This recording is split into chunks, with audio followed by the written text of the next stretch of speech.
Næsti aðili sem ætlar að koma að tala við okkur Vesturbæingur.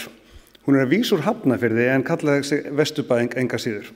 Hann langaði til þess að benda á oss og sagði svolítið skemmtilega frá því að þau okkur sem ætla að æfa köldupottana og vera góð í kannski undirbúa kaldastundið, að þá líklega Suðurbæjarlaugin besti staðurinn til þess að æfa það. Og það ætla ég að taka undir. Við í fjölskyldunni erum byrjað að æfa okkur öll niður í 5 ára aldur að henda okkur í köldupottinu Suðurbæjarlaugina. En það Guðbjörg Oddný Jónasdóttir, hún formaður umhverfis- og framkvæmdaráðs Hafnarfjarðar. Hún ætlar að tala við okkur næst. Gjörðu svo vel.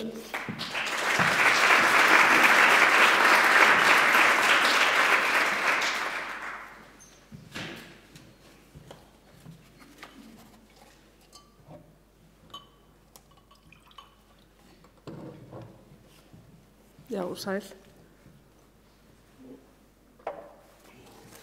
Takk fyrir þessa skemmtilegu kynningu, en ástæðan fyrir því að það svona öflugir kaldir pottar að það streymi, það stöðugt streymi af köldu vatni, það sérstaklega kaldir og sérstaklega frískandi. En já, ég ætla að tala við ykkur í dag endurnýjun á segli hjarta Hafnarfjarðar og svo ég segi bara stuttlega aðeins frá mér. Þá heiti ég Guðbjörg Oddný og kem frá Hafnarfirði, Vesturbæ Hafnarfjarðar. En þar ég varabajarfulltrúi og hef verið formaður í umhverfis- og framkvæmdaráði síðan í júní 2022 og svo hef verið formaður í menningu- og ferðamálanefnd síðastliðin 5 ár. En ég sitt einnig í stjórn markaðsstofu höfuðborgarsvæðisins fyrir hönd Hafnarfjarðar og hef haft mjög gaman að fylgja stofunni fyrstu skrefin frá stofnun með fólkinu með mér í stjórn og Ingu Hlín framkvæmdastjóra. En fyrst og fremst ég Hafnfirðingur sem hefur gaman að fá gesti í bæinn minn og hámarka hamingju og upplifun þeirra og Hafnfirðingra sjálfra.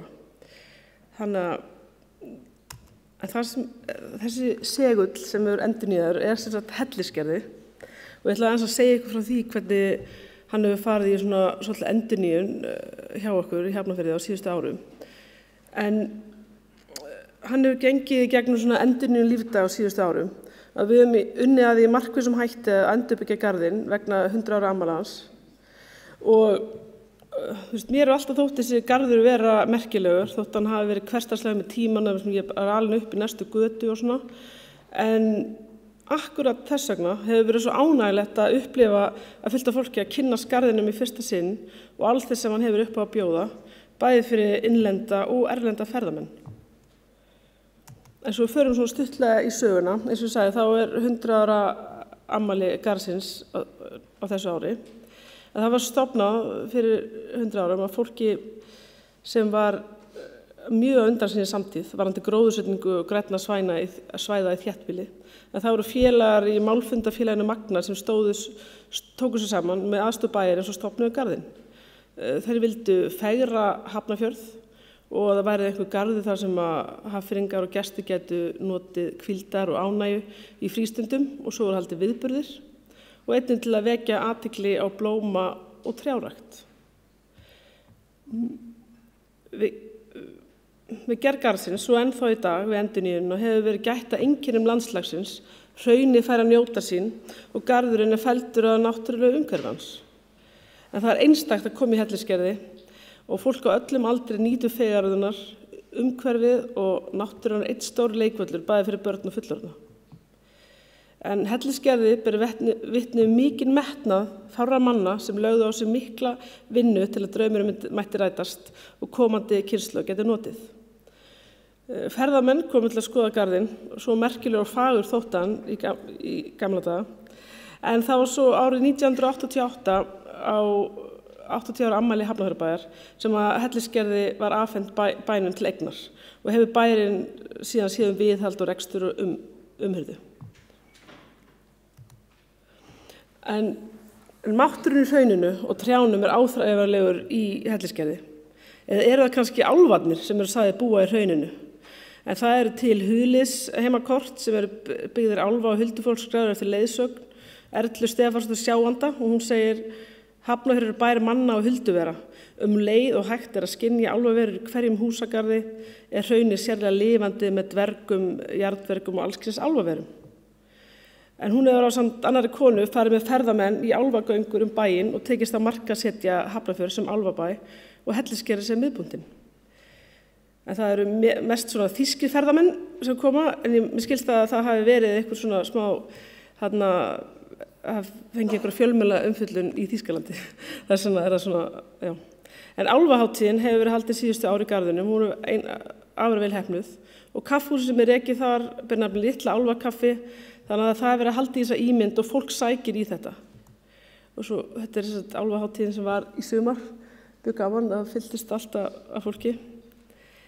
En svo tölum annað svona sem er skemmtilegt í Hellisheiði sem er gert á síðustu árum, það er jólin.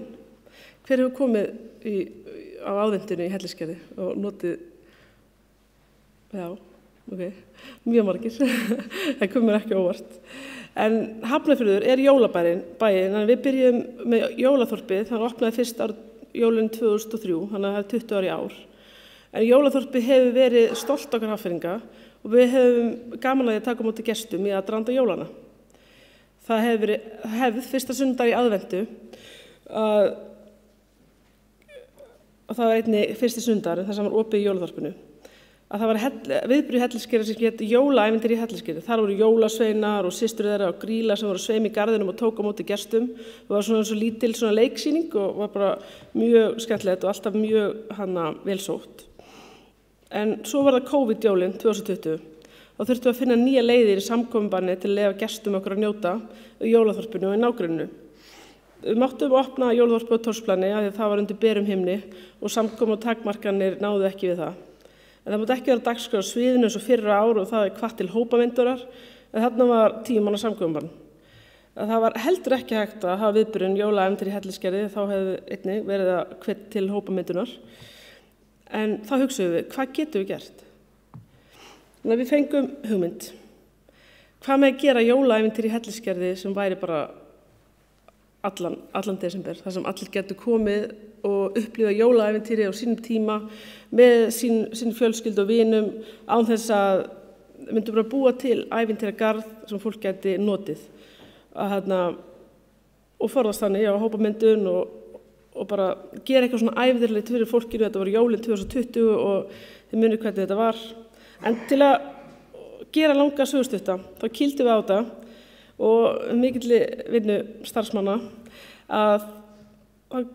og einn viku var búið að lýsa til allan garðan upp með fallegum, rómantískum og hvítum jólaljósum. Það var líka settur upp ratleikur sem gestir gátu tekið þátt í gegnum síma sinn, svona bara einfalt Google-form sem var auglýst með, var bara riggað upp á nokkrum dögum. Þetta sló aldeilis í gegn og var miklu vinsællega en við hefum getið ímyndað okkur. Það voru mörg þúsund manns sem heimsóttu garðinn. Ágangurum var svo mikill að grasið eyddist upp á nokkrum stöðum og eftir þessu jól þá vissu allir á stór höfuðborgarsvæðinu hvar Hellisheiði væri. En það var yndislegt að sjá hvað kom margir gestir og að sjá hvað það veitti fólki mikla gleði og bæði Hafnfirðingum og gestum okkar. Og það voru mörg þúsund manns sem heimsóttu garðinn, já. Og þú veist, það er frábært að geta boðið fólki að upplifa jólaandan mitt í COVID. Og hérna eru svona skemmtilegar myndir úr Grýla. Hún býr í Hafnarfirði eins og við vitið.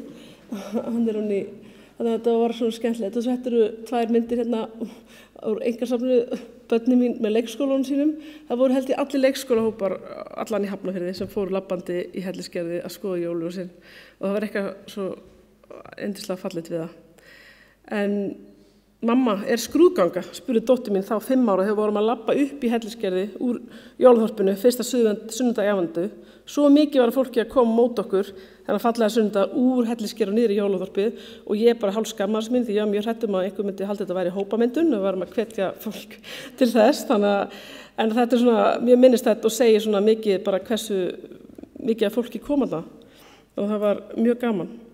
En eins og ég segi, það var 100 ára afmæli á þessu ári, þetta er afmælisárið og endurbyggingin hefur verið frá bæði núna á árinu 2023 og 2022. Og endurgerðar hófust í fyrra og héldu áfram í sumar og það kláruðust á mestu leyti núna fyrir 100 ára afmælishátíðina.